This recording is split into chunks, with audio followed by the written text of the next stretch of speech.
नमस्कार किसान भाइयों।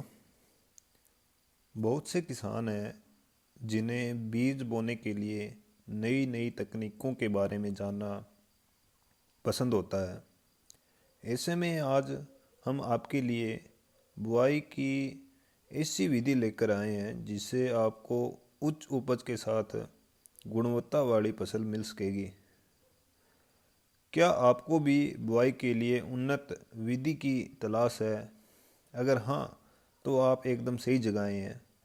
कम ज़मीन में बीज बोना जितना मुश्किल लग रहा है उतना होता नहीं है। बस शर्त है कि आपको बुआई की सही तकनीक के बारे में पता होना चाहिए।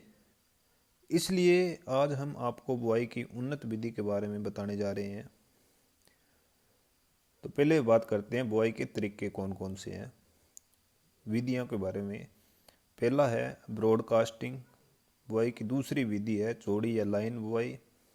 तीसरी डबलिंग। चौथा प्रत्यारोपण और पांचवी विधि है रोपण की। सबसे पहली विधि ब्रॉडकास्टिंग के बारे में चर्चा करते हैं।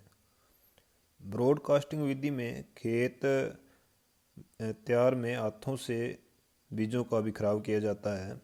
इसके बाद मिट्टी के साथ बीज के संपर्क के लिए लकड़ी के तख्ते या हैरों के साथ कवर किया जाता है। इस विधि से गेहूं, धान, तिल, मेथी, धनिया आदि फसलों की बुआई की जाती है। यह बीज बुआई का सबसे तेज और सस्ता तरीका माना जाता है। दूसरी विधि है डबलिंग या लाइन विधि।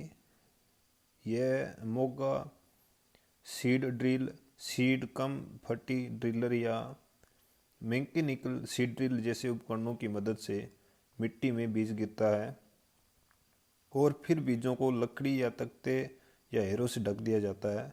इस विधि से ज्वार, गेहूं, बाजरा आदि फसलें बोई जाती हैं।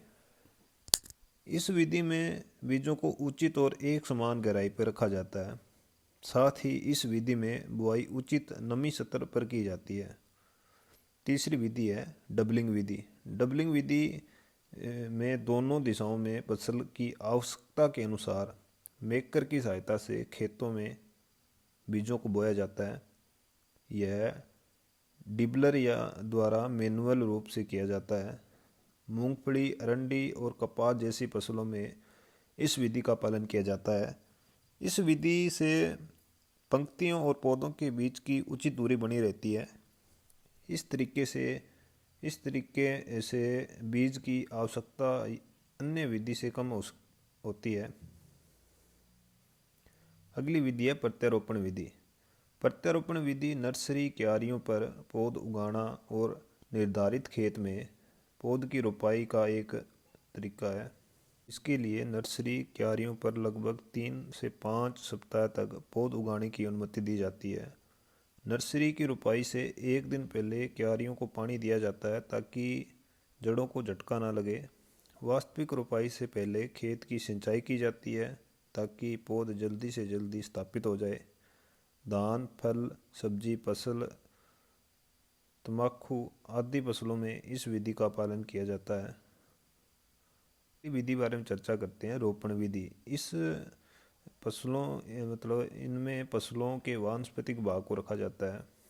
यह एक तरह की पारंपरिक खेती का तरीका है जिसे किसान बहुत समय से करते आ रहे हैं। जैसे आलू, अदरक, शकरकंद, गन्ना और हल्दी जैसी फसलों के लिए यह विधि उपयुक्त है।